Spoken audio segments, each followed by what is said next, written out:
international content from Europe, Asia, Africa, and now right here in the USA.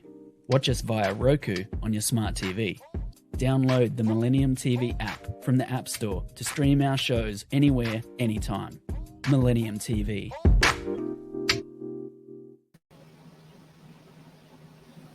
প্রিয় দর্শক, শুভেচ্ছা, welcome জানাচ্ছি millennium টিভির নিউ ইয়র্ক স্টুডিও থেকে। আমি নূর মোহাম্মদ তফাদার। আমার সাথে আছেন ওয়াশিংটন ডিসি থেকে ইঞ্জিনিয়ার ডক্টর জনাব জিয়াউদ্দিন আহমেদ, একজন রাজনৈতিক ব্যক্তিত্ব, অ্যানালাইসিস্ট, কমিউনিটি অ্যাক্টিভিস্ট। উনি আমাদের সাথে ওয়াশিংটন ডিসি থেকে জয়েন করছেন। জিয়া ভাই, আপনাকে অশেষ ধন্যবাদ। আসসালামু আলাইকুম রহমতুল্লাহ। কেমন আছেন? আপনার পরিচয় দিন প্লিজ। ওয়ালাইকুম আসসালাম ওয়া রাহমাতুল্লাহি ওয়া বারাকাতুহু। একটু জোরে বলেন। আসসালামু আলাইকুম নূর ভাই, ডক্টর নূর ভাই। আমি আপনার আজকে মিলেনিয়াম টিভির এই শোতে উপস্থিত হতে পেরে অত্যন্ত আনন্দিত, ব্যথিত হৃদয়ে আনন্দিত এই জন্য যে আমি হয়তো আপনার মাধ্যমে দেশবাসীর প্রতি এবং আমাদের বর্তমান চলমান পরিস্থিতি বাংলাদেশকে নিয়ে দু চারটি কথা বলতে পারবো। দেখুন, আমাদের প্রোগ্রামের নাম হলো সমসাময়িক বাংলাদেশ। আমরা বাংলাদেশকে প্রবাসে হাইলাইট করি, সম্ভাবনার বাংলাদেশ, সমসাময়িক বাংলাদেশ। আমাদের অনেক শোতে আপনি আসছেন, বাংলাদেশকে তুলে ধরছেন, বাংলাদেশের সম্ভাবনার দিক তুলে ধরছেন এবং বর্তমানে যা ঘটছে বাস্তবিক তাও তুলে ধরবেন। প্রবাসে আমরা যারা আছি, রেমিটেন্স যোদ্ধা, এবং আপনি একজন, আপনার ফ্যামিলি মেম্বার, আপনার অনেক বড় একজন ফ্যামিলি মেম্বার আপনার, আমি জানি সারা আমেরিকাতে জুড়ে, এবং আমার নিজস্ব ফ্যামিলি মেম্বারই আছে অনেকগুলো। সো আমরা বাংলাদেশের স্বার্থে, জনগণের স্বার্থে আমরা কাজ করি এবং রেমিটেন্স আমরা সবাই পাঠাই, সবাই আমরা রেমিটেন্স যোদ্ধা। তবে বর্তমান পরিস্থিতি যা ঘটছে এ নিয়ে আপনি কি বলবেন? আপনার কি চিন্তা ভাবনা, আপনার উক্তিতে আপনার কি আসছে? ধন্যবাদ ডক্টর তফাদার নূর ভাই এবং মিলেনিয়াম টিভির কলা কুশলী সহ আপনারা যারা আমাদের সাথে আজকের এই লাইভে আছেন। আমাদের সাথে আপনারা আছেন এটা বলবো না, আমরা আপনাদের সাথে যুক্ত হওয়ার জন্যই আজকে বাংলাদেশের সার্বিক পরিস্থিতিতে আমরাও দেখতে পাচ্ছি আমাদের নূর ভাইয়ের মিলেনিয়াম টিভি যুক্তরাষ্ট্র এবং বাংলাদেশে সিমিলটেনিয়াসলি সেটা প্রচারিত হয়। উনিও একটি লাল ব্যাকগ্রাউন্ড দিয়ে বসেছেন। মিলেনিয়াম টিভির সিইও জনাব নূর ভাই অত্যন্ত একজন সুদর্শন এবং স্মার্ট পারসন।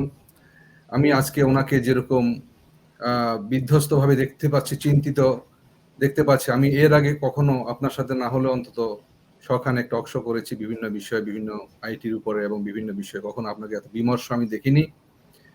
আমি একজন রাজনীতিবিদ হিসেবে, একজন সমাজকর্মী হিসেবে, একজন বাংলা মায়ের সন্তান হিসেবে আমিও তাই আজকে আমার লাল শার্টটি খুঁজে পেয়েছি।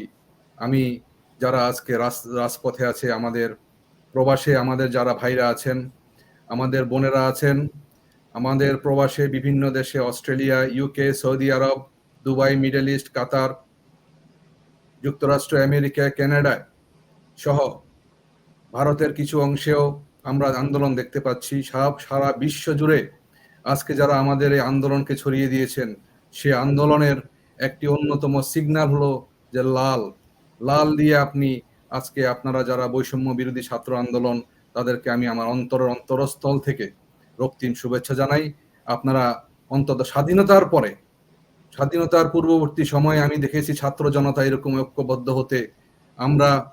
আপনি নূর ভাই দেখেছেন ৬৬ আন্দোলন, ৬৯ গণ অভ্যুত্থান, ৭১ সালে আপনি জীবন বাজি রেখে মুক্তিযুদ্ধ করেছিলেন ডক্টর নূর সাহেব। আমরা হচ্ছে মুক্তিযুদ্ধ পরবর্তী প্রজন্ম, আমরা মুক্তিযুদ্ধ দেখিনি, তবে আমরা দেখতে পাচ্ছি যে মুক্তিযুদ্ধের সময় যে নারকীয় বিভৎসতা, যে বর্বরতা, যে ২৫শে মার্চের কালো রাত্রির রামাডোল হত্যাকাণ্ড, সেগুলা নীরব মানুষের, ঘুমন্ত মানুষের উপরে, নিরস্ত্র মানুষের উপরে যেভাবে ঝাঁপিয়ে পড়েছিল পাক হানাদার লুটেরা বাহিনী, আজকে আমি দেখতে পাই সে একই রকম ভাবে বাংলার আকাশে, বাংলার ওই পাঁচাটা কুকুরেরা যেভাবে মানুষকে মানুষ মনে না করে মানুষের রক্ত নিয়ে হোলি খেলেছে, রক্ত দিয়ে গোসল করেছে, সেটার ভাষা সারা বিশ্ব আজ প্রতিবাদ জানিয়েছে লাল রং দিয়ে। যে শোক দিবস বাংলাদেশের সরকার জারি করেছিল, সেই শোক দিবসকে প্রত্যাখ্যান করে বাংলাদেশের এবং বিশ্বের আপাময় কোটি জনতা লাল তাদের ফেসবুকে ছড়িয়ে দিয়েছে। এই জন্যই দিয়েছে যে তুমি রক্ত দিয়ে গোসল করে এই সরকার, এই পুলিশ, এই বিডিআর, এই আর্মি জনগণের ট্যাক্সের টাকায় তোরা কাপড় পরিস, নাহলে তোরা উলঙ্গ থাকতি, তোদের এই ল্যাংটা তোরা ঢাকতে পারিসনি। আল্লাহর হুকুমে তোরা নিজেরাই নিজেদেরকে ল্যাংটা করে ছেড়ে দিয়েছিস। আজকে আমার সুন্দর ভাষার আমি চেষ্টা করব নূর ভাই সংযত থাকতে, কিন্তু আমি যখন দেখি আমার বোনের কাপড় ধরে টানাটানি হচ্ছে, আমার বোনকে টেনে হিঁচড়ে গাড়িতে তোলা হচ্ছে, লাঠি পেটা হচ্ছে, ৭১ সালে পাক হানাদার বাহিনীও কখনো সাহস করেনি আমাদের মা বোনদের উপর এভাবে হাত তুলতে, এভাবে মাথার উপরে হেড অন শুট করতে। আপনি এটাকে কি বলবেন আমি জানি না, এটা পরিকল্পিতভাবে একটা নারকীয় হত্যাকাণ্ড। কিন্তু তারা কি ভুলে গেছে যে এই বাংলার জনগণ কখনো চুপ থাকতে পারে না? এই বাংলার জনগণ ২০০ বছর যে আন্দোলন করেছে ব্রিটিশদের সাথে, সেখানে তিতুমির ছিলেন, সেখানে প্রীতিলতা ওয়াদেদার ছিলেন, সূর্য সেন ছিলেন। এরা কখনো মরে না, এরা বাংলায় বারে বারে জন্মায়। এরা ৭১-এ জন্মেছিল, এরা ৭৫-এ পরবর্তী কালো রাত্রি সরিয়ে সিপাহী জনতার বিপ্লবের মাধ্যমে বাংলাদেশের নতুন সূর্য উদয় করেছিল। সেই সিপাহী জনতার বিপ্লব আমরা তো ভুলে যাইনি। ৯০ সালের ডক্টর মিলনের রক্ত আমরা ভুলে যাইনি। নূর হোসেনের সেই বুকের মধ্যে লেখা গণতন্ত্র মুক্তি পাক, স্বৈরাচার নিপাত যাক। যুগে যুগে বাংলার মানুষকে বহু বিদেশিরা বহুভাবে চক্রান্ত করেছিল।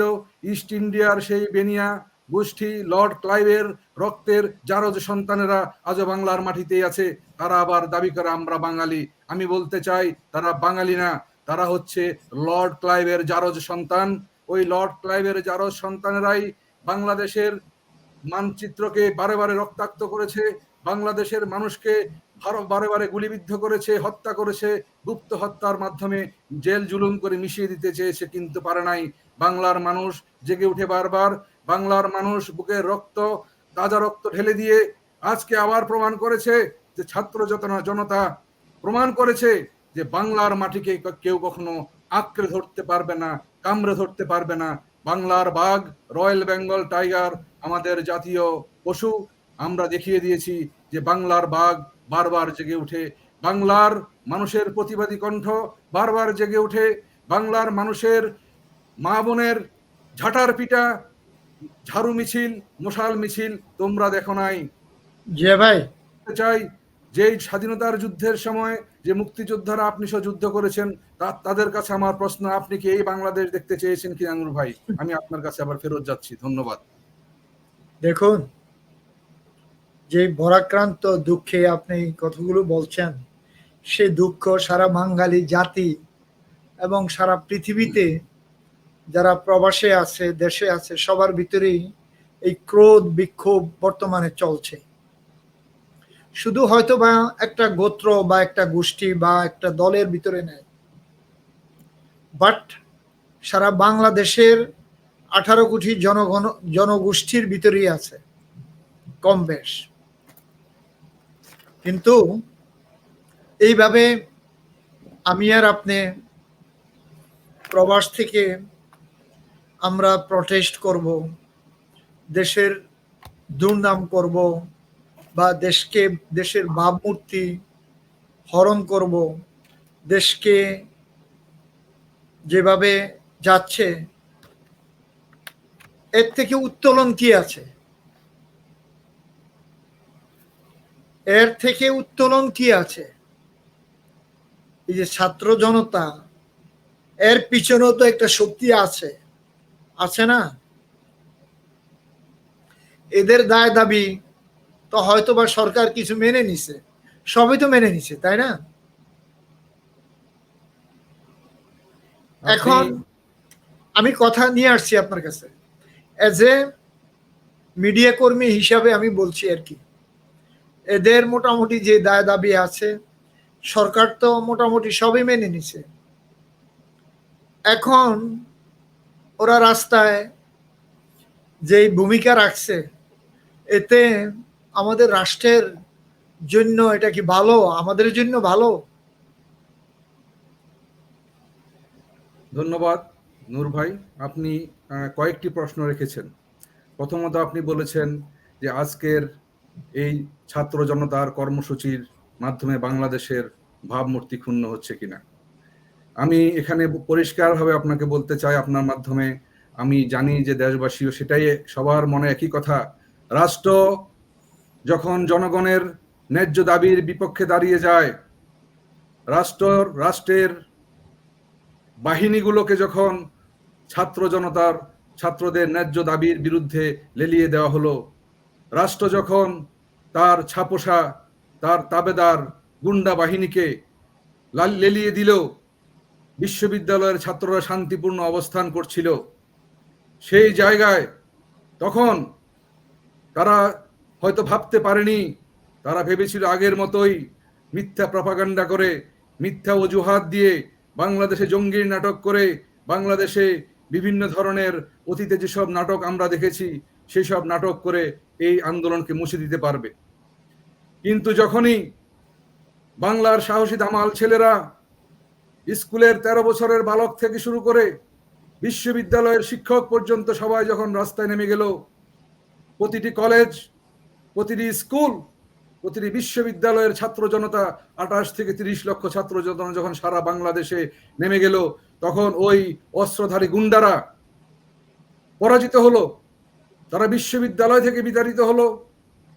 তারা যে মার মেরেছে, রাতের অন্ধকারে ছাত্রীদেরকে আঘাত করেছে, ছাত্রদেরকে আঘাত করেছে, তাদের স্পর্শকাতরভাবে তাদেরকে স্পর্শ করেছে, সেটার জবাব যখন তারা পেয়ে গেল, তখন কি হলো? তখন তারা পুলিশ নামিয়ে দিল। তারা ভেবেছিল যে মিডিয়াকে কলাপস করে মিডিয়ার মাধ্যমে সারা বিশ্বে একটা ভুল ইনফরমেশন ছড়িয়ে দিবে। কিন্তু তখন যে সেই ভাবমূর্তি কোথায় গেল, যখন ইউনাইটেড নেশনসের লোগো সম্বলিত সাজোয়া বাহিনী, ট্যাঙ্ক বাহিনী দিয়ে বাংলাদেশের মানুষের উপরে আর্মি অ্যাম্বুশ করে যুদ্ধের মতো করে পজিশন নিয়ে গুলি করলো। গুলিতে ঢাকার রাজপথ, বাংলাদেশের প্রত্যন্ত অঞ্চল, জেলা শহরগুলোতে মানুষের রক্তে রাজপথ রঞ্চিত হলো। তখন জাতিসংঘ সেটা প্রতিবাদ জানিয়েছে, আপনারা আমাদের সাজোয়া যান, জাতিসংঘ হচ্ছে পিস কিপিং মিশন, সেটা দিয়ে আপনি দমন পীড়ন করতে পারেন না। তখন বাংলাদেশ সরকারের সেই গোয়েবলস, হিটলারের সেই গোয়েবলস তথ্যমন্ত্রী, সে বলল আমরা ভুলে গিয়েছি, আমরা ভুলে করেছি। তারা বুঝাতে চেয়েছিল যে বাংলাদেশ একটি জঙ্গি রাষ্ট্র, এখানে জঙ্গিরা এই আন্দোলন করেছে, কিন্তু তাদের সেই প্রচেষ্টা ব্যর্থ হয়েছে। আপনি আমাকে দ্বিতীয়বার বলেছেন যে আমরা যে আন্দোলন করেছি সে দাবি মেনে নিয়েছি। আপনি নয়, আমাদের ছাত্ররা, আমাদের ছাত্র জনতা, আমাদের ছাত্র ভাইরা। আপনি প্রশ্ন করেছেন আমাকে, সে প্রশ্নের উত্তর দিচ্ছি। ছাত্ররা যখন ন্যায্য দাবি নিয়ে আন্দোলনে নামলো, তখন এই সরকার বুঝতে পারে নাই যে এটাই তাদের ভুলের উপরের মাসুল। তারা অনেকবার জ্বলন্ত দমন পীড়ন করে কোটালা আন্দোলনকারীর থেকে আজকে বিপিনুরের মতো নেতা জন্ম হয়েছে। আজকের বাংলাদেশের আন্দোলন কোনো রাজনৈতিক দলের আন্দোলন নয় নূর ভাই। স্বরাষ্ট্রমন্ত্রী বলল এই আন্দোলন জামাত শিবিরের আন্দোলন, জনগণ দেখিয়ে দিয়েছে যে জামাত শিবিরের আন্দোলন নয়। যাদেরকে হত্যা করা হয়েছে, যাদেরকে শহীদ বুদ্ধিজীবী গোরস্থানে বেওয়ারিশ হিসেবে দাফন করা হয়েছে, এরা প্রত্যেকেই আমাদের বাংলাদেশের সাধারণ জনগণ, প্রত্যেকটা সাধারণ মানুষের সন্তান। তারা যখন গুলি করে মানুষ মারলো, যখন দেখলো পরিস্থিতি বেগতিক, তখন ওই রাষ্ট্র নিয়ন্ত্রিত ওই গণভবনের থেকে নিয়ন্ত্রণ করা বিচার ব্যবস্থা দিয়ে একটি রায় লিখিয়ে দিল। সে রায় বলল 93% হবে মেধার ভিত্তিতে, 7% হবে কোটার ভিত্তিতে। কিন্তু আবার একই জায়গায় এটাও বলা হয়েছে সরকার প্রয়োজন মতো সেটাকে পরিবর্তন করতে পারবে। এইসব ভাওতাবাজি, স্ট্যান্ডবাজির খেলা বাংলাদেশের জনগণ প্রত্যাখ্যান করেছে। তারা স্লোগান দিয়েছে, তোর কোটা তুই নে, আমার ভাইয়ের কে ফেরত দে। তোর কোটা তুই নে, মায়ের বুকে সন্তান ফিরিয়ে দে। তোর কোটা তুই নে, আগে লাশের হিসাব দে। কেন? আন্দোলন যাতে এই পর্যায়ে না যেত, তখন বারবার স্বরাষ্ট্রমন্ত্রী সহ মন্ত্রীরা বলেছে, আইনমন্ত্রী, ওই কুলাঙ্গার আইনমন্ত্রী বাংলাদেশের যত কুখ্যাত আইন, সব আইন সে করেছে, সেই আইনগুলা পরিবর্তন করতে হবে। সে বলেছে সরকারের এখানে কিছুই করার নেই, কোর্ট যে রায় দিয়েছে আমরা সেটা সংবিধান অনুযায়ী, সেভাবে কোটা সংবিধানে ছিল। আমরা অনেক টক শোতে সেগুলো শুনেছি, আমি সেগুলোতে আর যেতে চাই না। আমি বলতে চাই, রক্তের বন্যায় ভাসিয়ে দিয়ে আমি একটু ইন্টারফেয়ার করি, রক্ত কেড়ে নিয়ে এখন আন্দোলন হতে পারে না, এখন আন্দোলন থামবে না, সেটা আমাদের সবার প্রতিটি মানুষ বলছে, এটা আমি বলছি না শুধু। এখন আর দাবি মেনে নিয়েছে, সেই দাবি দিয়ে আমরা তখনই মানতে পারি যদি আজকে আবার টাইম মেশিনের মতো কোনো কিছু যদি ওই প্রধানমন্ত্রী স্বৈরাচারের কাছে যদি থেকে থাকে, সে যদি সেটা ঘুরিয়ে দিয়ে আবার আগের জায়গায় ফিরে আনতে পারে জীবনকে, তাহলে হয়তো সেটা সম্ভব হবে। যে সরকার বারবার ব্যর্থ হয়েছে মানুষের হৃদয়ের প্রতিধ্বনি বুঝতে, যে সরকার বারবার ব্যর্থ হয়েছে, প্রতিবার ব্যর্থ হয়েছে, গত 15 বছর ব্যর্থ হয়েছে নূর ভাই, মানুষের হৃদয়ের স্পন্দন তারা বুঝতে পারে না। তারা শুধু বুঝতে পারে ওই ভারতের ওই মোদী শাহী, অমিত শাহীদের কিভাবে খুশি করবে। ভারতে যা চেয়েছে তার সবই দিয়ে দিয়েছে, সেটা এই প্রধানমন্ত্রী তার মুখের কথা বলা। উনি এইবারও বাংলাদেশ থেকে গিয়ে অনেক চুক্তি করে এসেছে, বহুবার যা কিছু বাংলাদেশ থেকে দেওয়া সব দিয়ে দিয়েছে। কিন্তু আমরা কি পেয়েছি? আমাদের জনগণ কি চায়? আমাদের জনগণের কি আশা আকাঙ্ক্ষা? স্বাধীনতার মধ্যে কি ইশতেহারে যে আশা আকাঙ্ক্ষার কথা আপনারা লিখেছিলেন, ওই প্রজন্ম, সেখানে কি আশা আকাঙ্ক্ষা ছিল মানুষের, সেটা আপনারা জানেন, আমি বিস্তারিত আর বলতে চাই না, বাংলার মানুষ জানে। দুঃখী মানুষের মুখে হাসি ফোটানো, মানুষের কথা বলার অধিকার ফিরিয়ে আনা, সমাজে সমতা ফিরিয়ে আনা, অন্ন বস্ত্র বাসস্থান শিক্ষার অধিকার ফিরিয়ে আনাই ছিল স্বাধীনতার মূল মন্ত্র। ওই স্বাধীনতাকে যারা সংগঠিত করেছিল তাদের মধ্যে এখনো অনেকেই জীবিত আছেন। আসম আব্দুর রব জীবিত আছেন, তোফায়েল আহমেদ জীবিত আছেন। তাদেরকে এনে প্রশ্ন করুন, স্বাধীনতার এজেন্ডা কি ছিল, স্বাধীনতার ইশতেহার কি ছিল, স্বাধীনতা আমরা কেন চেয়েছিলাম? অধিকার আদায়ের জন্য চেয়েছিলাম। আজকে স্বাধীন বাংলাদেশে সে অধিকার যখন আমরা চাইতে যাই, আমরা বারে বারে আহত হই, নিহত হই, লাঞ্ছিত হই, অপদস্থ হই, হত্যাকাণ্ডের শিকার হই, গুম খুনের শিকার হই। সেজন্য আমি বলছি, এই সরকার জনগণের, মানুষের হৃদয়ের স্পন্দন বুঝতে পারে না। তারা মনে করে যে জনগণকে যা খাওয়াবো মিডিয়ার মাধ্যমে, পত্রিকার মাধ্যমে, ভাড়া করা কুলাঙ্গার ওইসব এমিরেটস বুদ্ধিজীবীদের মাধ্যমে যা খাওয়াবে তাই তারা খাবে। খেয়েছেও বটে, কারণ ওরা এত বেশি নিষ্পেষণ করেছে। তারা হিটলার মুসলিনীকে হার মানায়। হিটলার মুসলিনী তাদের দেশে এত নির্যাতন করেনি, ওই মার্শাল টিটো এত গণহত্যা করেনি। গত 15 বছরে যত মায়ের বুক খালি হয়েছে, যত মায়ের বুক খালি করা হয়েছে নিরস্ত্র জনতাকে, কথায় কথায় পিটিয়ে মেরেছে, কথায় কথায় কুপিয়ে মেরেছে, কথায় কথায় আগুনে পুড়িয়ে মেরেছে, নাটকবাজি করে, ভাওতাবাজি করে। ওই তথাকথিত সেই তথ্যমন্ত্রী হাসানুল হক ইনু, উনি একজন মুক্তিযোদ্ধা ছিলেন। আজকে উনি ইমান বিক্রি করে দিয়ে, উনার আদর্শ বিক্রি করে দিয়ে শেখ হাসিনার ওই 18 সরকারের ওই সময়কার তথ্যমন্ত্রী, 13 সালের তথ্যমন্ত্রী, তারা বলেছে এরা আগুন দিয়েছে, এরা আগুন সন্ত্রাসী। নিজেরা বাসে ট্রেনে আগুন দিয়ে মানুষ পুড়িয়ে মারতে তাদের বুক কাঁপে নাই, শুধু ক্ষমতার লোভে। কিন্তু আমরা কি দেখি?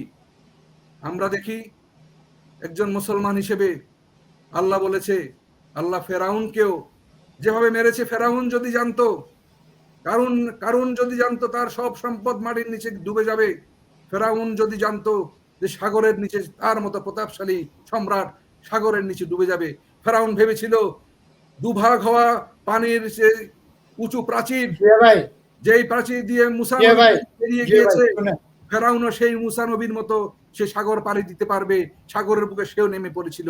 সে ভেবেছিল শুনেন শুনেন শুনেন আপনি আপনাকে বলি, আপনি আর আমরা প্রবাসে থাকি, আমাদের আপনি যেগুলো বলছেন বাস্তবমুখী কথা বলছেন, বাট এখন আমাদের একটা বাংলাদেশ হিসেবে এই দেশটাকে তো আমরা লুটতরাজের দিকে দিতে পারি না, এবং যেভাবে যাচ্ছে এইভাবে দেশ চলতে পারে না।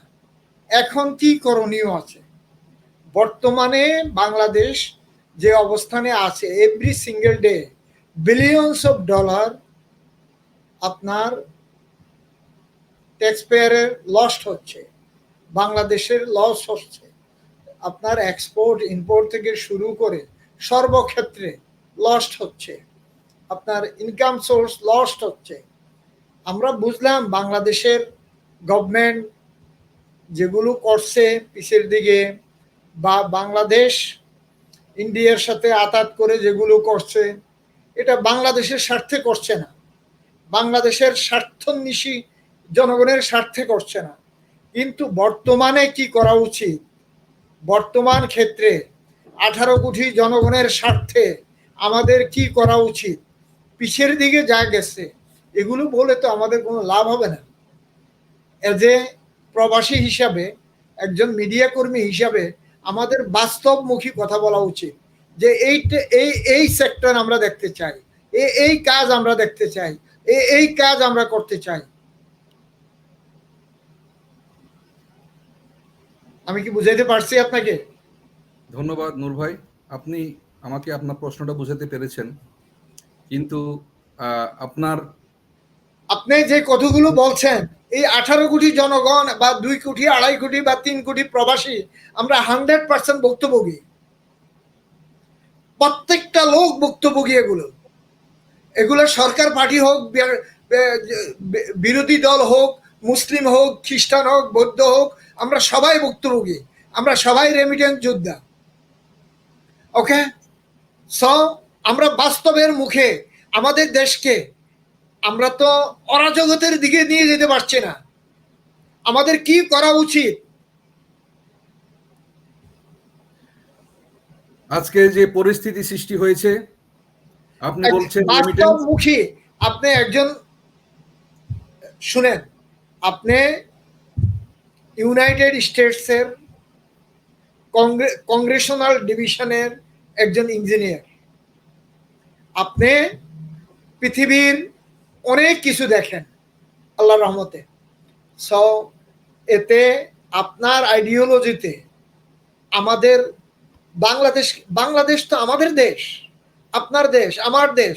এটা শেখ হাসিনার একার দেশ নয়, এটা আওয়ামী লীগের একার দেশ নয়, এটা 18 কোটি জনগণের দেশ। আমাদের সবারই এই দেশ গড়তে হবে। কেহ লুটতরাজ করছে, কেহ দেশকে গড়তেছে। যারা লুটতরাজ করতেছে তাদেরকে বাধ্য হবে, তাদেরকে অ্যারেস্ট করতে হবে। যারা কিলিং করছে তাদেরকে সাজা দিতে হবে। আমাদের কি করণীয় আছে সেগুলো বলেন। আমি একজন আন্দোলনের সক্রিয় কর্মী হিসেবে আজকে এই টকশোর মাধ্যমে পরিষ্কার জানিয়ে দিতে চাই, আমি একটু আগে বলছিলাম যে এই সরকার, এই হাসিনার স্বৈরাচারী সরকার, এই টোটাল রেজিমটা তারা জনগণের ভাষা কখনোই বুঝতে পারেনি, বুঝার চেষ্টা করেনি।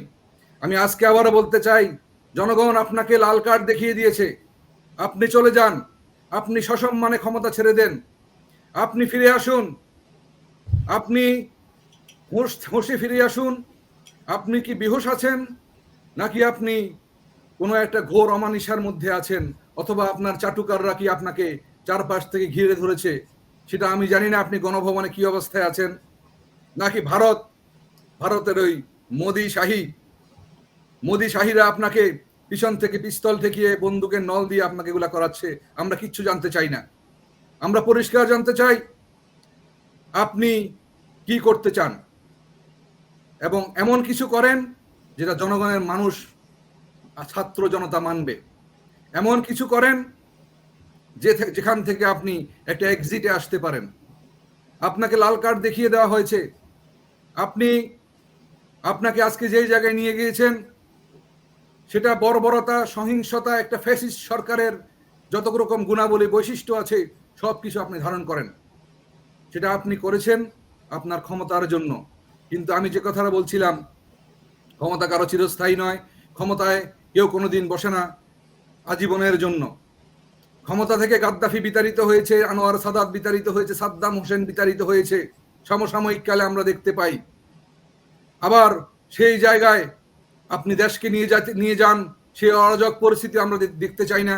বাংলার মানুষ সেটা হতে দিবে না। বাংলার মানুষ বাংলাদেশকে আফগানিস্তান হতে দিবে না। বাংলার মানুষ বাংলাকে ইরাকের মতো খণ্ড বিখণ্ড হতে দিবে না। বাংলার মানুষ ইয়েমেনের মতো গোত্র উপগোত্রে নিমিত্ত হয়ে গৃহযুদ্ধ হতে দিবে না। বাংলার মানুষ এই বাংলাকে সিরিয়ার মতো খণ্ড বিখণ্ড করে হাফিজ আল আসাদের মতো করে রাখতে দিবে না। আপনি অলরেডি দেখেছেন, আপনারা জানেন বাংলাদেশের ইতিহাস কি, বাংলাদেশের মানুষের মোটিভ কি। বাংলাদেশের মানুষ পরিষ্কার বলে দিয়েছে, আজকে যারা কোটা আন্দোলনের নেতৃবৃন্দ, সমন্বয়ক, প্রতিটি ঘরে ঘরে আজকে যেসব নেতৃত্ব দিচ্ছে, প্রত্যেকটা ঘরে ঘরে এখন আজকে মুক্তিযোদ্ধা, যারা মুক্তিযোদ্ধা সার্টিফিকেটধারী, ওই 1 লক্ষ মুক্তিযোদ্ধা কি বাংলাদেশ স্বাধীন করেছে? তারা রাতে কোথায় ঘুমিয়েছিল? তারা কোথায় খেয়েছিল? তাদেরকে কারা রান্না করে খাইয়েছিল? তাদেরকে কে নৌকা দিয়েছিল? তাদেরকে কে লাঙ্গল জোয়ালের আড়ালে গরুর ঘরে গোয়াল ঘরে রেখেছিল? জি ভাই, আবার আপনাকে ইন্টারফেয়ার করি। কোন মুক্তিযোদ্ধা চায় না এই সমস্ত কর্মকাণ্ড। যে মুক্তিযোদ্ধারা জীবিত আছে, যা ধারা দুনিয়াতে নাই, মুক্তিযোদ্ধারা কখনো এই ধরনের কীর্তিকলাপ, এই ধরনের আচরণ, বাংলাদেশের পরিস্থিতি কোন মুক্তিযোদ্ধা চায় না। নিঃসন্দেহে আমি এই জন্য বলছি, আজকে যে আন্দোলন বাংলার আনাচে কানাচে ছড়িয়ে পড়েছে, আজকে যে দ্বিতীয় মুক্তিযুদ্ধের কথা মানুষ বলছে, আজকে যে শহীদ হয়েছে আবু সাইদ, আজকে যে মুগ্ধ শহীদ হয়েছে, আজকে যে বিল্ডিং এর দালানের কার্নিশে ঝুলে আছে যে লাশ, আজকে যে বোন গুলিতে রাস্তা লুটিয়ে পড়েছে, আজকে যে সব সন্তানের মায়ের বুকের সন্তানের গুলিতে বুক ঝাঁঝরা হয়েছে, তারা আজকের মুক্তিযুদ্ধের শহীদ। কিন্তু এর পিছনে যারা কুশীলব, আজকে বাংলাদেশে ঘরে ঘরে মুক্তিযোদ্ধা, প্রত্যেকেই এই আন্দোলনের অংশীদার। আমরা প্রত্যেকে মিলে প্রবাসীরা রেমিটেন্স পাঠিয়ে আমরা নতুন বাংলাদেশ গর্ব মোরা নতুন করে আজ শপথ নিলাম। নতুন বাংলাদেশ গর্ব মোরা নতুন করে আজ শপথ নিলাম। এরকম 10টি মেট্রো রেল, 20টি যমুনা সেতু, পদ্মা সেতু তৈরি করা বাংলাদেশের রেমিটেন্স যোদ্ধাদের জন্য কোনো ব্যাপার নয়। আপনি এটাও জানেন যে কি পরিমাণ দুর্নীতি হয়েছে, রাষ্ট্রীয় রেমিটেন্স কিভাবে অপচয় হয়েছে। যেখানে 1 টাকার জিনিস 1000 টাকার বালিশ 7000 টাকায় বিক্রি হয়েছে, 100 টাকার পর্দার বিল ধরা হয়েছে 7000 টাকা, পদ্মা সেতু 3000 টাকা থেকে হয়েছে 30,000 কোটি টাকা। আমরা ওদিকে না যাই, আমরা ছোট্ট একটু জন্য আজকে আমাদের বোধোদয় হতে হবে। বোধোদয়টা এটাই হতে হবে যে আমাদেরকে এখান থেকে এক্সিট নিতে হবে, আমাদেরকে ফিরে আসতে হবে। শেখ হাসিনার পদত্যাগের মাধ্যমে শেখ হাসিনা আজকে ক্ষমতা ছাড়তে হবে। রেমিটেন্স যোদ্ধারা রেমিটেন্স আবার পাঠাবে, বাংলাদেশের রিজার্ভ আবার সমৃদ্ধ হবে। শ্রীলঙ্কাতে যখন রাজা পাকসে 20টি বছর মানুষকে ঘুম পাড়িয়ে রেখেছিল, তখন ওই শ্রীলঙ্কার হাজারো লক্ষ প্রবাসীরা রেমিটেন্স বন্ধ করে দিয়েছিল। ভাই আমরা ছোট্ট একটু বিরতিতে যাব। ওই রেমিটেন্স বন্ধ কোনো বিশৃঙ্খলা না, ওই রেমিটেন্স বন্ধ করার উদ্দেশ্য একটাই যে বাংলাদেশকে আবার আগের জায়গায় ফিরিয়ে আনবে, রেমিটেন্স আবার যাবে ইনশাআল্লাহ। প্রিয় দর্শক আমরা ছোট্ট একটু বিরতিতে যাব। বিরতির পর আবার নিয়ে আসছি আপনাদেরকে সমসাময়িক বাংলাদেশে। আমাদের সাথেই থাকুন। প্রিয় দর্শক, আমন্ত্রণ জানাচ্ছি সমসাময়িক বাংলাদেশে।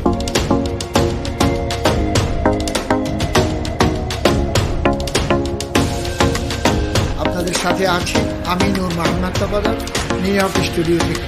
সমসাময়িক বাংলাদেশে থাকছে রাষ্ট্রনীতি, সমাজনীতি, শিক্ষানীতি এবং আপনাদের জনমতের স্বার্থ ক্রিটিসাইজ করব, ক্রিটিসাইজ শুনতে হবে, কারণ যারা অ্যাডমিনিস্ট্রেশনে আছে তাদের দোষ গুণ আমরা ধরে দিতে হবে। এই জন্যই সমসাময়িক বাংলাদেশে আমরা নিয়ে আসছি আপনাদেরকে। সমসাময়িক বাংলাদেশ দেখুন এবং আপনার ভয়েস প্রচার করুন, বাংলাদেশকে সারা বিশ্বে সম্প্রচার করুন এবং ছড়িয়ে দিন।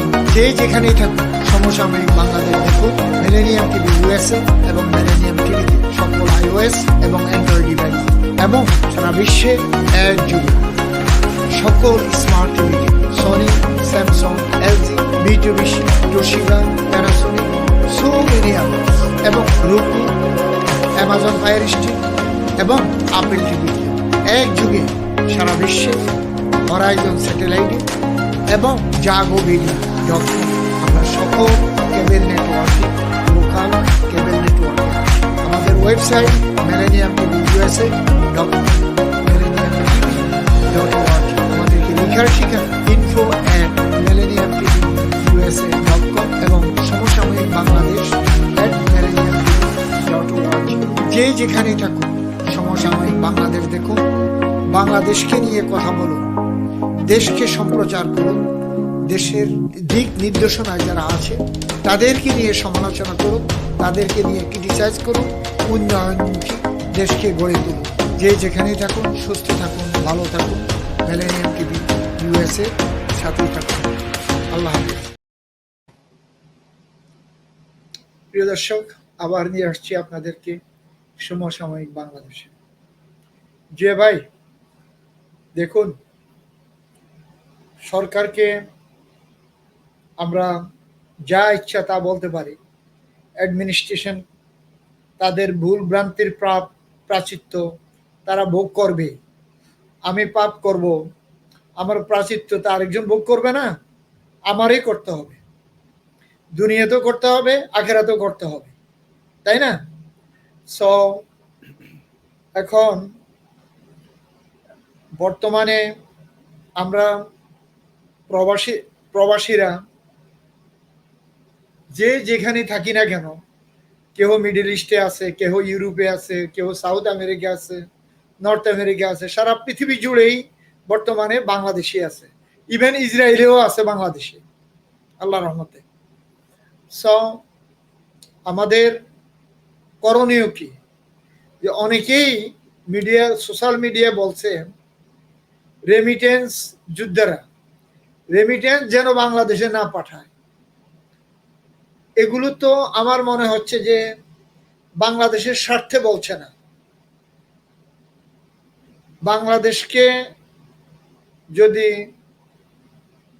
উন্নয়নমুখী এবং অগ্রগামী দেখতে চায়, তাহলে আমাদের রেমিটেন্স তো বাংলাদেশের অর্থনৈতিক চাকার সাথে প্রত্যেকটা দিন সাইক্লিক ওয়ার্ডের মতো ঘুরে বিলিয়নস অফ ডলার বাংলাদেশে যায়। যারা এগুলো বলছে, এগুলো কি ঠিক করছে, ঠিক বলছে কিনা, একটু যদি আপনি সহযোগিতা করতেন আমাকে। আমি আপনার প্রশ্নের উত্তরে এটাই বলবো যে বাংলাদেশিরা যে রেমিটেন্স না পাঠানোর সিদ্ধান্ত নিয়েছে কিছুদিনের জন্য বা কিছু সময়ের জন্য, সেটা যৌক্তিক।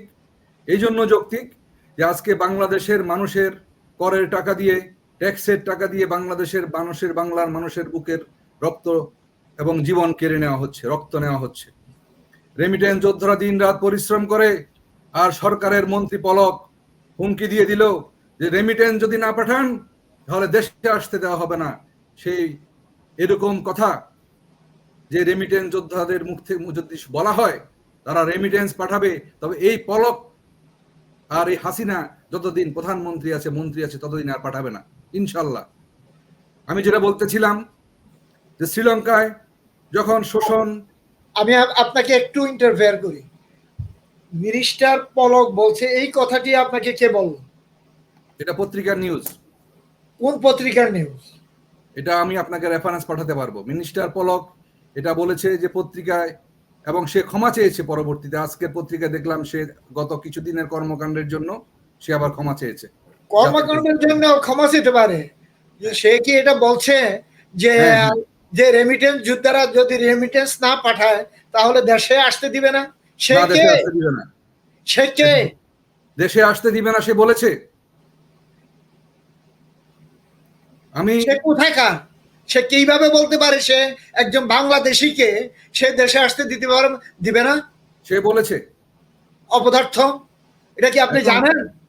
এটা কত বড় খারাপ কথা বলছে সে। নিঃসন্দেহে। এবং এর চেয়ে বড় কথা দেখেন যে রেমিটেন্স যারা পাঠায় তারা এই টাকাটা পাঠায় দেশকে গড়ার জন্য, দেশকে ধ্বংস করার জন্য না, দেশের মানুষের রক্ত এই ধরনের গভর্নমেন্টাল ইস্যু তার মৌখিক কোনো কথা বা গভর্নমেন্টাল কোনো রিপোর্ট আপনার কাছে কি আছে? এটা সে বাংলাদেশে যখন ইন্টারনেট পরবর্তীতে চালু করা হলো ওই সময়ে বলা হয়েছে। এবং সে প্রথমে তার ভিডিওতে বলেছে, প্রিয় দেশবাসী, আপনাদের কাছে আমি করজোর করে এভাবে হাত দিয়ে যে করজোর করে বিনীত অনুরোধ জানাই আপনারা আমাদেরকে রেমিটেন্স পাঠান। পরবর্তীতে যখন মাসের শেষ নাগাদ রেমিটেন্সের প্রবাহ কমে গেল তখন সে এক পর্যায়ে যেরকম আমাদের সেই তথাকথিত নরপিচাস ওবায়দুল কাদের যেরকম বলেছে যে শুট অ্যাট সাইট, সে আর্মিকে অর্ডার দিয়েছে। কার বুকে গুলি চলবে, কার মাথায় গুলি করা হবে, সে যে ছাত্রগুলা মরেছে প্রত্যেকটি ছাত্র মেধাবী ছেলে। আবু সাইদের বোনের আহাজারি আপনি দেখেছেন নূর ভাই, তার পরিবার দিনে আনে জিয়া ভাই, একজন মিনিস্টার বলতে পারে না, সে কে বলার? সে তো অর্ডার দেওয়ার আর্মিকে বা পুলিশকে অর্ডার দেওয়ার কেউ না। সে বলেছে, সেগুলার ডকুমেন্ট আছে। দেখুন, আপনার সোশ্যাল মিডিয়ার কথা তো আপনি বলবেন, সোশ্যাল মিডিয়া কি আপনি 100% এগুলার কি ট্রুথফুল? এটা সোশ্যাল মিডিয়া নয়, এটা মানব জমিন এবং প্রথম আলোর পত্রিকার কাটিং আছে। আমি আপনাকে পাঠাবো। আমি যা বলছি, বাংলাদেশের ন্যাশনাল কোন মিডিয়া থেকে থাকে তাহলে তাকে সে এই ধরনের কথার জন্য সে ওয়ার্ল্ড ক্রাইম এবং ক্রিমিনাল কোডে যাওয়া যেতে হতে পারে। জারির জন্য যখন সেনাবাহিনী ডেপ্লয় করা হয়েছিল প্রথমবার, কারণ সে একজন বাংলাদেশি একজন স্টুডেন্টকে মারার হুকুম দেওয়ার সে ওবায়দুল কাদের কেউ নয়। সে যাই হোক না কেন, সে কে? যদি ন্যাশনাল মিডিয়াতে এসে থাকে তাহলে সে এটা ওয়ার ক্রাইম। এটা ওই জায়গায় আমরা ওই জায়গায় যারা নিয়ে যাবে এই সরকারকে, বাংলাদেশে আপনাকে জাস্ট সিম্পল বললাম যে ওয়ার্ল্ড ক্রাইমে যাওয়ার মতো হাজার হাজার ব্যারিস্টার লয়ার আপনার বাঙালি ভাই বোন আছে আছে আছে সার্বিয়াতে, বসনিয়া হার্জেগোভিনাতে যখন সিম্পল বললাম। এই ধরনের কথাবার্তা বললো তো আমি নিজে নিয়ে যাব আন্তর্জাতিক আদালতে, এগুলার বিচার হয়েছে আপনি জানেন বসনিয়া এবং হার্জেগোভিনা, সাবেক যুগোস্লাভিয়া, কারণ ওবায়দুল কাদেরকে সে তো মুক্তিযুদ্ধে নয়, জাতিগত শুদ্ধি অভিযান হয়েছিল তখন, সে তো বাংলাদেশ স্বাধীনতার সপক্ষের কেউ নয়, সে তো উঠে এসে বসে বসে বসে খাচ্ছে, তাই না? ইয়েস। তো সে তো আরেকজন স্টুডেন্টকে মারার হুকুম দিতে পারে যদি রাষ্ট্রের প্রধানমন্ত্রী হুকুম দিতে পারে, যদি রাষ্ট্রের বহির্ভূত কোনো কাজ হয়ে থাকে। ওবায়দুল কাদের নয়। এনিওয়ে, সো এটা ইন্টারফেয়ার করলাম। যদি আপনার কাছে কোনো ডকুমেন্ট থাকে আমাদেরকে পাঠাবেন আমাদের মিডিয়ার মাধ্যমে, কারণ আমরা দেখছি না। এটা যখন আর্মি নামানোর পরে, আর্মি যেদিন নামবে তার আগে সে সংবাদ সম্মেলন করেছিল, তখন তো বিটিভি ছিল না, বিটিভি অলরেডি তখন বিটিভি তা জানি, এগুলো সবই জানি। যেমন সেখানে বলেছে যে আর্মিকে নির্দেশ দেওয়া হয়েছে যে army will shoot at sight. এটা মানবতার বিরুদ্ধে যুদ্ধ। আপনাকে আমি প্রথমেই বলেছি ভাইজান, আমরা আমাদের কাছে জিয়া ভাই আপনাকে ইন্টারফেয়ার করি, আমাদের কাছে south to north, east to west, bay of Bengal to all the way, every corner of Bangladesh, sky to ocean, আমাদের কাছে every single footage we have it. তাহলে আপনাদের থাকা উচিত। জি, আপনার মুখের কথা এবং স্পেস এক্স নামে একটা স্পেস আমেরিকাতে আছে, এটা তো আপনি জানেন নাকি? জি জি, টুইটার। এটা কার? Elon Musk. উনি কি করছেন? উনি এটা কি আপনি জানেন? কিছু করে নাই। আপনাকে সংক্ষেপে বলি, ইন্ডিয়ান গভর্নমেন্ট আমাদের স্টেট ডিপার্টমেন্টকে বলছে যে স্পেস এক্স যে প্রত্যেকটা জায়গায় দিয়ে রাখছে বাংলাদেশের আনাচে কানাচে, এটা কেন? আমাদের স্পেস কাজ করছে না এখানে, আমাদের স্পেসকে সরে তার স্পেস দিয়ে সব কিছু নিয়ে নিচ্ছে। স্টেট ডিপার্টমেন্ট বলছে যে এটা আমাদের ব্যাপার নয়, এটা প্রাইভেট অর্গানাইজেশন, আমরা অথরিটি দিছি প্রাইভেট অর্গানাইজেশনকে বিজনেস করার ওয়ার্ল্ড ওয়াইড, সে তার কাজ করছে। আপনি কি এগুলো জানেন? আপনি এগুলো জানেন না। স্পেস এক্স বাংলাদেশ গভর্নমেন্ট নদীতে কি করছে, সাগরে কি করছে, বর্ডারে কি করছে, কোন বর্ডারে কি করছে, কোন বর্ডার দিয়ে কয়টা গাড়ি ঢুকছে, কোন বর্ডার দিয়ে কি করছে, এগুলো আমাদের কাছে রিপোর্ট আসছে। কখনকার সময় গাড়ি ঢুকছে? ওই যে ইন্ডিয়া থেকে? আমি সেটা বলবো না। আচ্ছা, এগুলো আপনার জানার বিষয় না। সো প্রত্যেকটি ব্যাপার এখন আপনি বলছেন মানব জীবন এবং অন্য পত্রিকায় আসছে। উবায়দুল কাদের, সে তো বাংলাদেশের একজন মন্ত্রী, সেতু মন্ত্রী এবং আওয়ামী লীগের একজন লিডার, তাই না? জি। সে তো বাংলাদেশের জনগণকে খুন করার অর্ডার দিতে পারে না। সে তো সেনাবাহিনীর কেহ নয়, সে তো র্যাবের কেহ নয়, সে পুলিশের কেহ নয়। কিন্তু সেনাবাহিনীর তো বোধোদয় হলো না, সেনাবাহিনী তো আমার কথাটা কি আপনি বুঝছেন ভাইজান? আমি বুঝতে পারছি, কিন্তু বাংলাদেশের পুলিশ, বাংলাদেশের মিডিয়া, শুনেন, বাংলাদেশের পুলিশ কি করছে না করছে এবং আজকে কি করছে না করছে, আজকে উত্তরাতে 11 সেক্টরে কি করছে না করছে, সেগুলো আপনার কাছে আছে, এগুলো আমার কাছে আছে। আপনার এগুলো প্রচার করা উচিত, দেশবাসীকে জানিয়ে দেওয়া উচিত। আমি অনুরোধ জানাই আপনাকে। এগুলো government cannot be hide anything.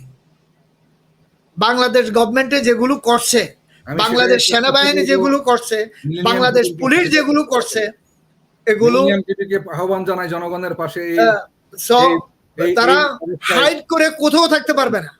জি, তারা এক হলে জনস্বার্থে কাজ করতে হবে, জনগণের স্বার্থে কাজ করতে হবে, 18 কোটি জনগণের স্বার্থে কাজ করতে হবে, না হয় পদত্যাগ করতে হবে, না হয় আসসালামু আলাইকুম ওয়া রাহমাতুল্লাহি ওয়া বারাকাতুহু দিতে হবে। জি, এক কথাই শেষ। জি, জনস্বার্থে, রাষ্ট্রের স্বার্থে, সেটাই, বাংলাদেশের স্বার্থে। জনগণ বাংলাদেশ চায় না। শুনেন, আমি আর আপনি ওটা বলার কেউ নয়। বাংলাদেশের 18 কোটি জনগণ যেদিকে যাবে, 18 কোটি বাংলাদেশ সেদিকে যাবে। লাল কার্ড দিয়ে দিয়েছে বাংলাদেশ। লাল কার্ড আমি আর আপনি কেউ দেওয়ার নয়। আমিও বাংলাদেশের একজন রেমিটেন্স যোদ্ধা, আমারও দেওয়ার অধিকার আছে, কেন নয়? অবশ্যই দেওয়ার অধিকার আছে। আমি গত 20 বছরের প্রবাস জীবনে বাংলাদেশের অর্থনীতিতে আমার উল্লেখযোগ্য ভূমিকা আছে, আলহামদুলিল্লাহ। বাংলাদেশকে বিশ্বের দরবারে মাথা উঁচু করে দাঁড়ানোর জন্য যত জায়গায় যাওয়ার প্রয়োজন হয়েছে আমি গিয়েছি। যত জায়গায় দেশের পক্ষে কথা বলার জন্য প্রয়োজন হয়েছে আমি বলেছি। বাংলাদেশকে আজ থেকে 20 বছর আগে যখন আমি আমেরিকা এসেছিলাম, তখন বলতো বন্যার দেশ, ক্ষুধার দেশ। আমি তখন বলতাম বাংলাদেশ সম্ভাবনার দেশ। বাংলাদেশের জনগণের একটা উল্লেখযোগ্য অংশ হচ্ছে যুব সমাজ, তরুণ সমাজ, যারা শুধু স্কুল কলেজ বিশ্ববিদ্যালয়ে পড়ে না, যারা বিশ্বের বিভিন্ন দেশ থেকে রক্ত ঘাম ঝরানো পয়সা বাংলাদেশে পাঠায়। তারা দেখতে চায় তাদের ছোট বোনটা স্কুলে যায়, তারা দেখতে চায় তাদের ভাইটা বিশ্ববিদ্যালয়ে পড়ছে, পড়ালেখা শেষ করে নিরাপদে বাড়ি ফিরে আসছে। আমি দেখতে চাই আমার ভাইটি বিশ্ববিদ্যালয় থেকে সর্বোচ্চ ডিগ্রি নিয়ে ইকোনমিক্সে অনার্স মাস্টার ডিগ্রি করে একটি সুন্দর চাকরি করবে। এই সরকার সেটা দিতে পারেনি।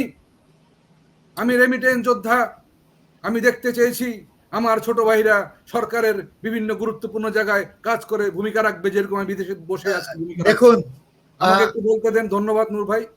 আমি এমন কিছু বলছি না যেটা আপনার কোডের বাইরে যাবে ইনশাল্লাহ। আমি দেখতে চাই একজন রেমিটেন্স যোদ্ধা হিসেবে যে আমার বাংলার প্রতিটি ছেলে, ছাত্র জনতা বেকার কেউ থাকবে না।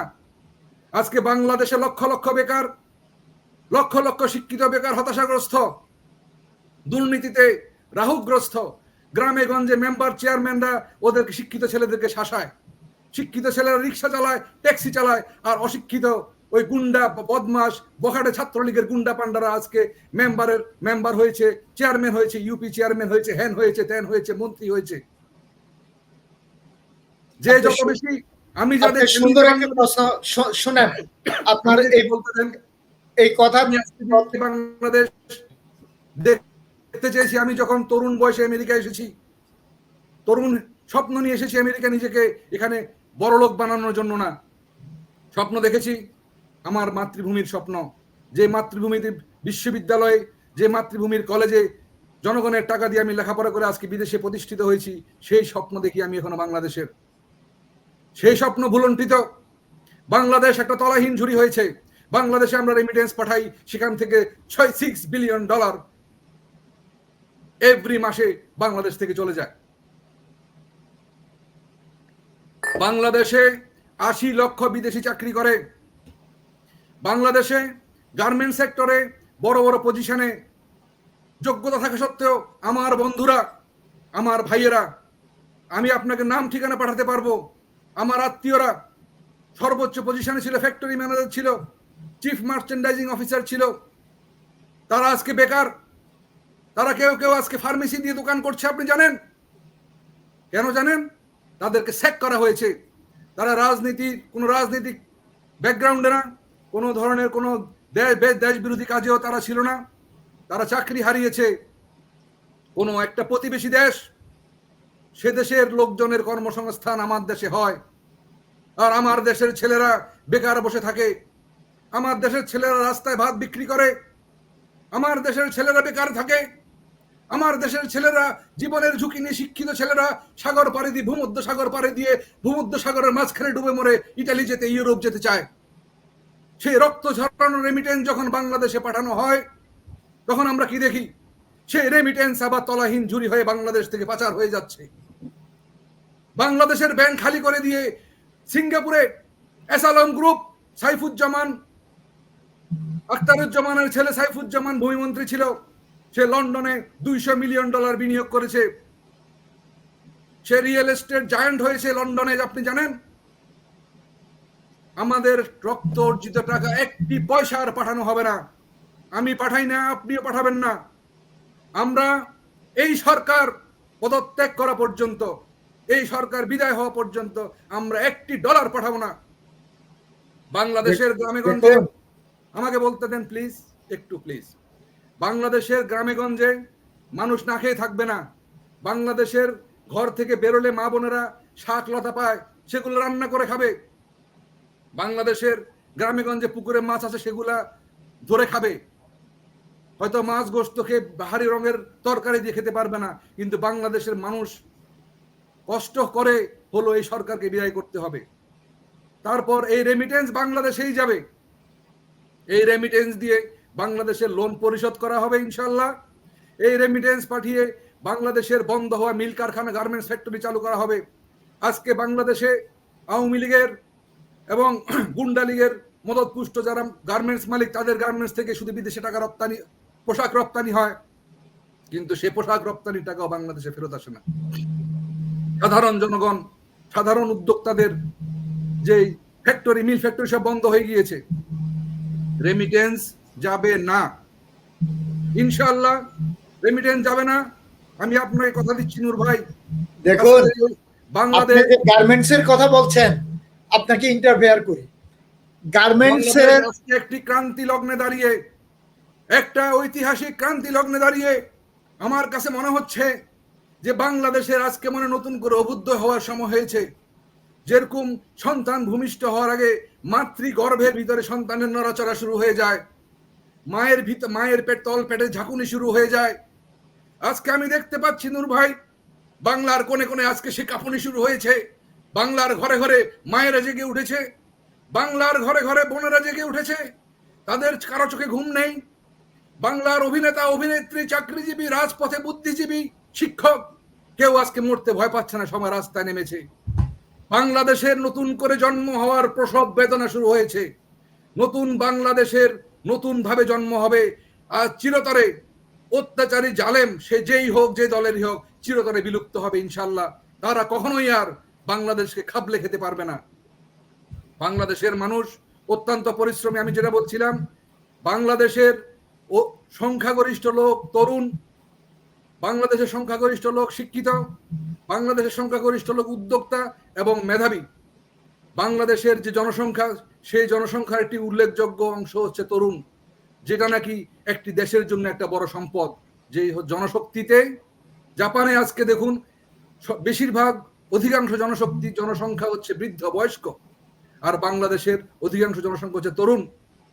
কিন্তু তাদের কোনো কর্ম নেই, তাদের কাছে টাকা নেই, তাদের শুধু বুক ভরা হতাশা আর বুক ভরা ব্যথা। তারা কথা বলতে গেলে গুলিবিদ্ধ হয়, পুলিশ ধরে নিয়ে যায়, মার খায়। আমরা এই বাংলাদেশ দেখতে চাই না। আমরা এই সরকারকে রেমিটেন্স পাঠাবো না। এই সরকার রেমিটেন্স পাবে না। বাংলাদেশে জনগণের যে সরকার হবে, বাংলাদেশে যে সর্বদলীয় সরকার হবে, বাংলাদেশের মানুষের মনের কথা যে সরকার বলবে, সেই সরকারকে আমরা টাকা পাঠাবো। বাংলাদেশের মানুষ করোনার সময় না খাইয়ে মরেনি, কেন জানেন? বাংলাদেশের প্রতিটি ঘরে ঘরে কিছু বাগান করে, কিছু শাকসবজি করে।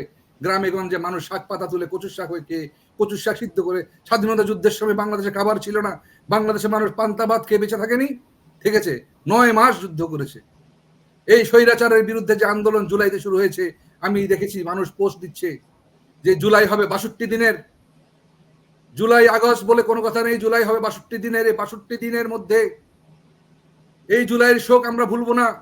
শেখ হাসিনা যদি তার পিতৃ, তার পরিবারকে হারানোর দুঃখ যন্ত্রণা ভুলতে না পারে আজকে 50 বছরে, আজকে যে জনগণকে বেঁধে, কোমরে বেঁধে গুলি করে মারা হচ্ছে, আপনি কেন তাদের সবারকে আপনার প্রতিপক্ষ বানালেন? এই তরুণ সমাজ তো কিছু চাইনি আপনার কাছে। এই তরুণ সমাজ চেয়েছে তাদের অধিকার। আজকে যারা নব্য তরুণ, নওজোয়ান, যুবক, তরুণ, কিশোর, প্রতিটি কিশোর আজকে আপনার এবং আপনার দলের বিরুদ্ধে চলে গিয়েছে। আপনি কখনো কোনো অবস্থাতেই তাদের মন আর জয় করতে পারবেন না। তাদের হৃদয়ের ভিতরে আপনি পার্মানেন্ট ক্ষত করে দিয়েছেন, আপনি পার্মানেন্ট আঘাত দিয়ে দিয়েছেন। বন্ধু গুলিবিদ্ধ হয়েছে, আপনি ভিডিও দেখেছেন। গুলিবিদ্ধ অবস্থা আহত বন্ধুকে পিছন থেকে টেনে টেনে নিয়ে যাচ্ছে আরেক বন্ধু। সেখান থেকে ওই আওয়ামী গুন্ডা পুলিশ, আওয়ামী গুন্ডায় কোটা প্রথায় নিয়োগপ্রাপ্ত পুলিশ, দুর্নীতি প্রথা বলবো, সে প্রথা, যে কোটা প্রথা বাংলাদেশে ছিল, সে কোটা প্রথা ছিল একটা কোটা বাণিজ্য। সেই কোটা বাণিজ্য করে লক্ষ লক্ষ টাকা মানুষ থেকে নিয়ে ভুয়া মুক্তিযোদ্ধা সার্টিফিকেট দিয়ে ভুয়া মুক্তিযোদ্ধার সন্তান, পুত্র নাতি সাজিয়ে তাদেরকে সব রাষ্ট্রীয় প্রশাসন যন্ত্রে সব দলীয় ক্যাডারকে ঢুকিয়ে দেওয়া হয়েছে। এই টেনে হিস্ট্রি নিয়ে যাওয়া আহত বন্ধুটাকে শেষ রক্ষা করতে পারলো না তার ওই বন্ধুটি। দ্বিতীয় আরেকটি বুলেট তার এপাশ ওপাশ হয়ে যখন ছিঁড়ে, সে যখন হাত পা ছেড়ে দিল শূন্যের উপরে, তখন ওই বন্ধু তাকে রেখে চলে গিয়েছে। আপনি কি আর কখনো বাংলাদেশকে যদি স্বর্ণ দিয়ে মুড়িয়ে দেন, বাংলাদেশের প্রত্যেকটা মানুষের ঘরে যদি আপনি গোয়াল ভরা গরু দেন,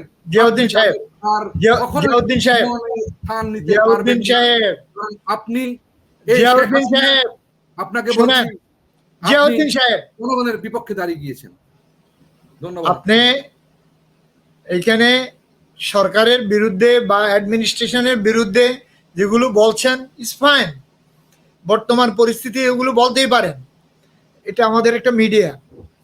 বাট আমরা রাষ্ট্রের ক্ষতি, আমরা আমাদের মিডিয়ার মাধ্যমে আমাদের রাষ্ট্রের ক্ষতি হোক তা আমরা চাবো না।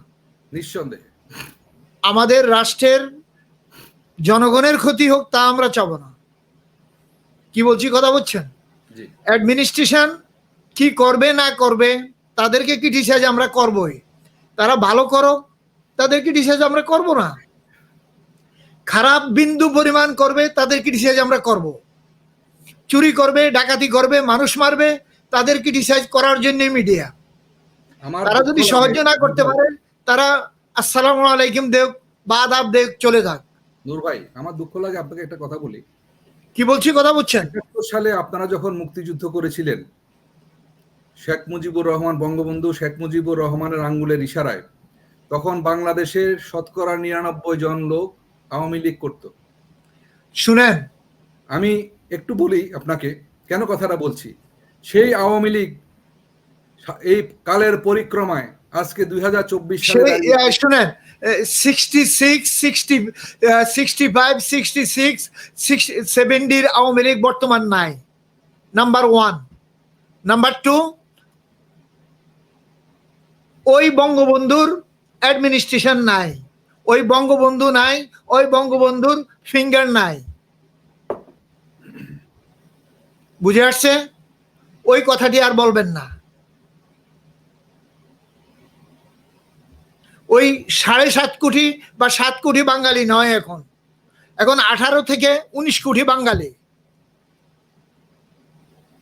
আর তখন বঙ্গবন্ধু বলে গেছিল, আমি ইন্টারফেয়ার করি, সেই 18 কোটি বাঙালিকে দুইটা ভাগে একটা লাইন টেনে দিলেন শেখ হাসিনা। দুইটা শুনেন, শেখ হাসিনা টানার কেউ নয়, কিন্তু টেনেছে তো। সে টানছে তার জিহ্বার জন্য, তার মুখের জন্য সে পানিশমেন্ট পাবে, এখন পাচ্ছে, সেটার জন্য সে পানিশমেন্ট পাচ্ছে, তার জিহ্বার জন্য তার মুখের জন্য সে পানিশমেন্ট পাচ্ছে, তার কথার জন্য সে পাচ্ছে, তার কিছু কথার জন্য সে পাচ্ছে। দু একটা কথার জন্য আজ দেশের শত শত লোক মারা যাচ্ছে, শত শত লোক আহত হচ্ছে, শত শত লোক নিহত হচ্ছে। তাহলে তার এখন কি করা উচিত? তার তো সরে যাওয়া উচিত। এখন সে যদি ওই রাষ্ট্রকে ভালোবাসতো তাহলে তো সরে যেত নাকি? এখন উনি তো ক্ষমতাকে ভালোবাসে, বোঝা যাচ্ছে। সেটা আপনিও বুঝে নেন, ক্ষমতাকে ভালোবাসে না দেশকে ভালোবাসে না কি কে ভালোবাসে সেটা উনি জানেন, ওনার অ্যাডমিনিস্ট্রেশন জানেন। সেটা আমি আর আপনি, আমি মিডিয়ার মাধ্যমে আমরা যা কি রিসার্চ করে তাই করব। সে প্রেসিডেন্ট বা বাইডেন হোক, আর সে প্রেসিডেন্ট পুতিন হোক, আর প্রাইম মিনিস্টার হাসিনা হোক, আমাদের কি রিসার্চ করা আমরা করব। আমরা বাংলাদেশের মিডিয়া নয়, জবান জিব্বা দাঁত ফাঁক করতে পারবো না যে আমাদের জিব্বা দাঁত ভেঙে ফেলবে। বুঝাইতে পারছি? এটা ভাঙ্গার আগে তারা চিন্তা করতে হবে কোথায় কাকে ভাঙবে।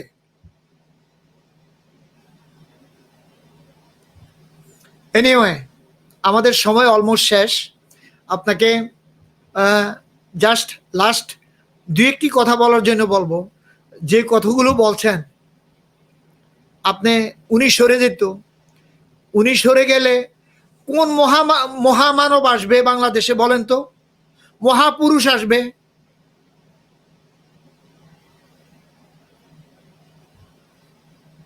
জি ভাই। প্রিয় দর্শক, আমাদের জিয়াউদ্দিন আহমেদকে বোধ হয় আমরা হারিয়ে ফেলছি। আমাদের সময় অলমোস্ট শেষ। আমরা আমাদের প্রোগ্রাম অলমোস্ট শেষ পর্যায়ে আমরা শেষ করছি। সমসাময়িক বাংলাদেশ। দেখুন, আমরা কথা বলছি বাংলাদেশকে নিয়ে, বাংলাদেশের বর্তমান পরিস্থিতি নিয়ে। বাংলাদেশ সরকার, বাংলাদেশের জনগণ, ছাত্র সমাজ, পুলিশ, আর্মি এবং বাংলাদেশের কর্তব্যরত সেনাবাহিনী, বিজেপি যারাই আছে, যা করছে, তারা কি রাষ্ট্রের স্বার্থে, জনস্বার্থে, জনগণের স্বার্থে কাজ করছে, না কার স্বার্থে কাজ করছে, সরকার কার স্বার্থে কাজগুলো করছে। যদি অন্যায় অবিচার কিছু করে থাকে, অন্যায়ের বিচার আজ হোক কাল হোক হবে। বাংলাদেশের মাটিতে হবে, না হয় সুইজারল্যান্ডে হোক আর হ্যাগে হোক, হবে। সেটা শেখ হাসিনাও জানে, বাংলাদেশ আওয়ামী লীগও জানে, এবং বাংলাদেশের সেনাবাহিনীও জানে, বাংলাদেশ পুলিশও জানে, বাংলাদেশ র্যাবও জানে। পৃথিবীর কোনো বাহিনী এই ধরনের কর্ম করে রেহাই পান নাই তারা যেগুলো করছেন। তবে আশা করি তারাও এগুলো থেকে বিরত থাকবেন। জনগণের উপরে হামলা, মানুষের উপরে হামলা, ছাত্র সমাজের উপরে হামলা, এগুলো নিন্দনীয়, ঘৃণিত। এগুলো আমরা ব্রিটিশ পিরিয়ডও দেখা আমাদের ভাগ্য হয় নাই, পাকিস্তানের সময়ও আমাদের হয় নাই। এবং পাকিস্তান যেই দুর্লভ কাহিনী ঘটাইছিল ওই সময় আমরা দেখি নাই। কিন্তু উনি যেগুলো করছেন, আশা করি উনি এই সমস্ত কর্মকাণ্ড থেকে বিরত থাকবেন এবং বাংলাদেশের অ্যাডমিনিস্ট্রেশন, মন্ত্রী পরিষদ এই ধরনের কুসংস্কার কর্মকাণ্ড থেকে বিরত থাকবেন। কনস্টিটিউশন মানবতার জন্য, মানুষের জন্য, 18 কোটি জনগণের জন্য, আপনার সরকারের পকেটের জন্য, আপনার নিজের স্বার্থের জন্য নয়, রাষ্ট্রের জন্য। এটা মনে রাখবেন। যদি রাষ্ট্রের প্রজাতন্ত্রের স্বার্থে কাজ করেন তাহলে আপনি নিঃসন্দেহে আপনি একজন ভালো লোক। প্রজাতন্ত্রের স্বার্থে এবং রাষ্ট্রের স্বার্থে, 18 কোটি জনগণের স্বার্থে কাজ করবেন না, আপনি কেহ নয়। আপনি মন্ত্রী হন, প্রধানমন্ত্রী হন, প্রেসিডেন্ট হন, আপনি ফেরেশতা নয়, আপনি একজন আল্লাহর বান্দা। এটাই মনে রাখবেন। পানিশমেন্ট আপনার হতেই হবে, পৃথিবীর যেখানেই থাকেন না কেন। পাপের যা পাপ করবেন, পাপের প্রায়শ্চিত্ত ভোগ করতেই হবে। সেটা আওয়ামী লীগের হোক, বিএনপির হোক, জামাতের হোক, যারাই কুকর্ম করবেন তাদের পানিশমেন্ট হবে। আরেকটি কথা বলি, রাষ্ট্রের এই দুর্যোগ মুহূর্তে যারা রাষ্ট্রের ক্ষতি করবেন এবং উন্নয়নের ক্ষতি করবেন, সেটাও মহাপাপ। সেটার জন্য আপনার পানিশমেন্ট হতে হবে। আপনি রাষ্ট্রের উন্নয়নকে ক্ষতি করবেন, আপনি জ্বালাও পোড়াও এগুলো করবেন, তা হবে না। সেটার জন্য আপনার পানিশমেন্ট হবে। তবে রাষ্ট্রের স্বার্থে, জনস্বার্থে কাজ করবেন। তাই আমাদের অনুরোধ, এবং প্রবাসী ভাই বোনদেরকে অনুরোধ করব, আপনার দেশ, জন্মভূমি আপনার, মাতৃভূমি আপনার, এবং বাংলাদেশটি আপনার। বাংলাদেশের উন্নয়নের স্বার্থে, জনস্বার্থে রেমিটেন্স অবশ্যই আপনি পাঠাবেন। আপনার রেমিটেন্স বাংলাদেশের অর্থনৈতিক চাকার সাথে প্রত্যেকটা দিন, প্রত্যেকটা second round the clock cyclic অর্ডারের মতো ঘুরে আপনার স্বার্থে আপনি কাজ করবেন। কে কি বলল, কে কি করলো তা শোনার প্রয়োজন নাই। রাষ্ট্র আপনার, জনগণ আপনার, দেশ আপনার। সরকার আসবে এবং যাবে। দেশের উন্নয়নের স্বার্থে কাজ করবেন। যে যেখানেই থাকুন, সুস্থ থাকুন, ভালো থাকুন। মিলেনিয়াম টিভি দেখার আমন্ত্রণ জানাচ্ছি এবং সমসাময়িক বাংলাদেশ দেখবেন। আমাদের নেটওয়ার্ক দেখার জন্য আমন্ত্রণ জানাচ্ছি। সকল স্মার্ট টিভি, যে কোনো ব্র্যান্ডের, রুকু, অ্যামাজন, ফায়ার টিভি এবং iOS, Android, also world wide, Horizon satellite. আমাদের ওয়েবসাইট millenniumtvusa.com, millenniumtv.org।